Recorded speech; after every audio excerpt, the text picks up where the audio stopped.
दोस्तों, आदाब, सलाम, नमस्कार।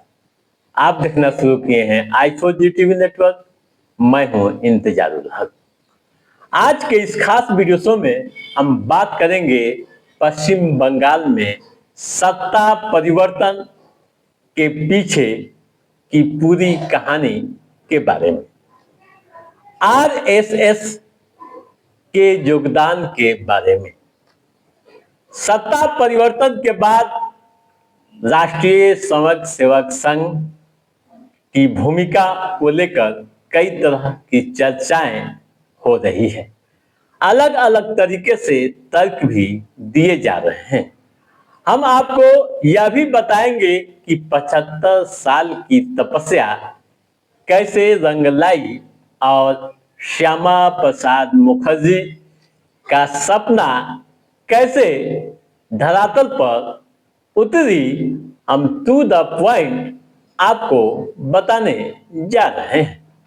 दोस्तों, महान कवि रविन्द्रनाथ टैगोर की जयंती पर जब शुभेंदु अधिकारी ने पश्चिम बंगाल के पहले भाजपा मुख्यमंत्री के रूप में शपथ ली, तो यह केवल एक चुनावी जीत नहीं थी, यह उस लंबी यात्रा का शिखर था जिसकी बुनियाद दशकों पहले राष्ट्रीय स्वयं सेवक संघ यानी आरएसएस ने रखी थी।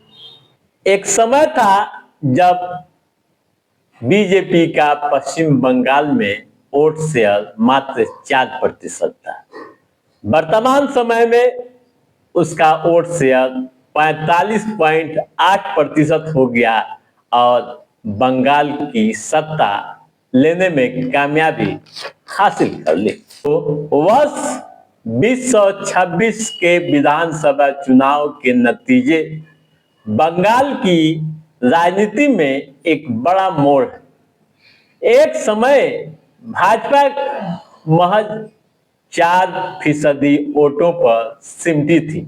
उसी भाजपा ने 45.8% वोट शेयर के साथ सत्ता के शिखर को छुआ है।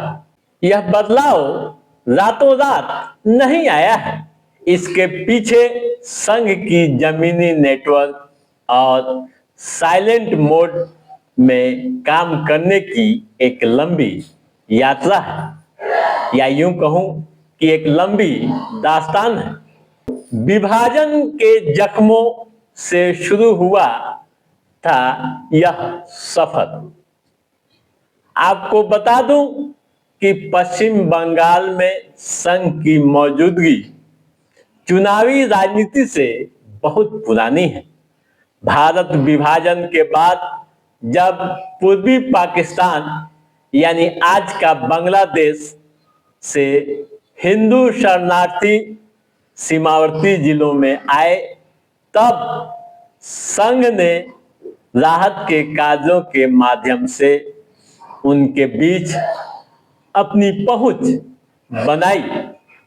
पहचान, विस्थापन और सामुदायिक जुड़ाव, उन्हीं पुराने संपर्कों ने बंगाल विधानसभा चुनाव 2026 में भाजपा के लिए मजबूत वोट बैंक बना दिया। दोस्तों, श्यामा प्रसाद मुखर्जी की विरासत भी यहाँ काम आई है।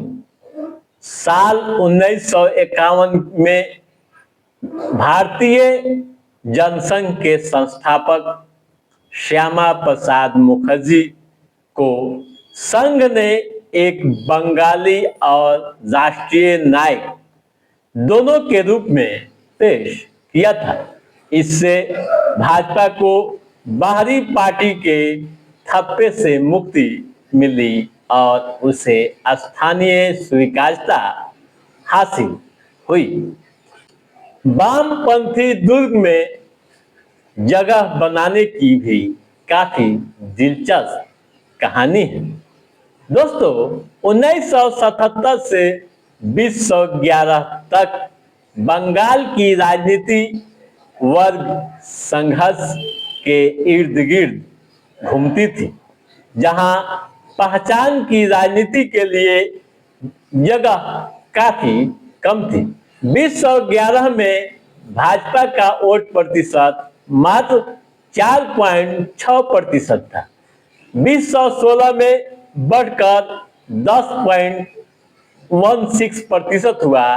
वामपंथ यानी कम्युनिस्ट विचारधारा के पतन के बाद जो खाली जगह थी उसे संघ ने खामोशी के साथ भरने का काम शुरू किया।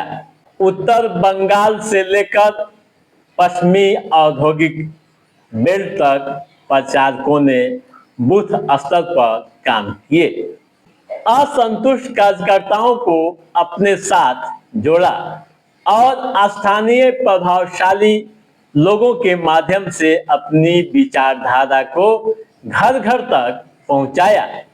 संघ ने अपनी पहुंच बनाने के लिए बंगाली भाषा, सांस्कृतिक प्रतीकों और क्षेत्रीय संदर्भों का बेहतरीन तरीके से सहारा लिया, जिससे भाजपा को लेकर आम आदमी या यूं कहूं कि आम बंगाली में धारणा पूरी तरह से बदल गई। आज पश्चिम बंगाल में जब शुभेंदु अधिकारी मुख्यमंत्री की कुर्सी पर बैठे हैं तो यह उन हजारों आरएसएस कार्यकर्ताओं की जीत है जिन्होंने दशकों तक बिना किसी शोर शराबे के बंगाल के गांवों में शाखाएं बनाई और सोनार बंगला के विचारों को जीवित रखा। आपको बता दूं कि वर्तमान समय में आरएसएस की पश्चिम बंगाल में 45,000 से अधिक शाखाएं हैं और हजारों कार्यकर्ता अपनी पूरी रणनीति के साथ लोगों के बीच जमे हुए हैं। अगर बीजेपी चुनाव जीती है तो आप मान सकते हैं कि आरएसएस का बड़ा रोल इसमें है और 75 साल की तपस्या के बाद यह मेहनत रंग लाई है। तो दोस्तों, आज के इस एपिसोड में बस इतना ही। कैसा रहा हमारा ये एपिसोड आप लाइक और कमेंट करके हमें जरूर बताइएगा। यदि आपने हमारे चैनल को सब्सक्राइब नहीं किया है तो सब्सक्राइब भी कीजिएगा, ताकि इस तरह की महत्वपूर्ण जानकारी और संबंधित जो भी कोई अपडेट हो उसे हम समय समय पर आपके बीच पहुंचाते रहेंगे। तब तक आप अपने दोस्त को दीजिए इजाजत। नमस्कार।